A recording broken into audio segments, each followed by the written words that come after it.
சிங்காரங்காரலமாகவே வந்தனை செந்தூரும் என் துறை ராசமன்னா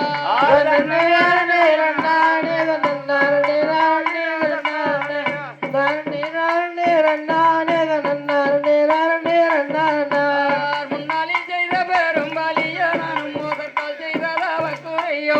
இந்நாளில் எனக்கு ஒரு பெண் குழந்தை எனக்கு இல்லையே என்று நம்பி வந்தா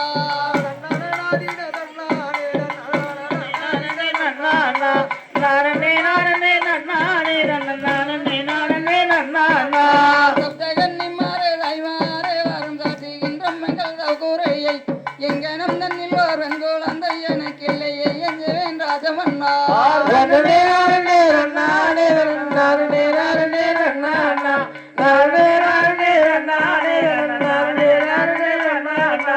சிங்களகண்ணி சாடையோனே வரும் தேவிலங்குன்றும் தோடையோனே மங்கள கல்யாணி பார்வதியே வரும் மகளந்தனுக்கு இன்றிடுவாயே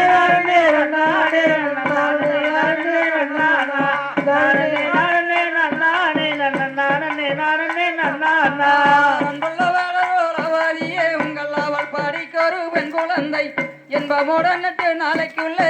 என்றிடுவேன் என்று வர்மர் சொன்னார்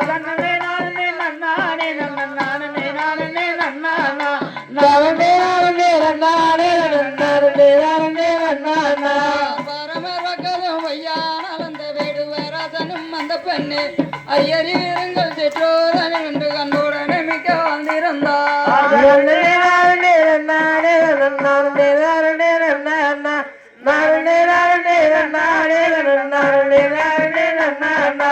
இப்படியாகவே வேண்டிக் கொண்டு நம்பி ஈஸ்வரரை நோக்கி தவித்திருந்தார் தவத்திருக்கும் அந்த நாளையிலே சொந்தந்தாரே வெண்பத்தி தான் வரத்தை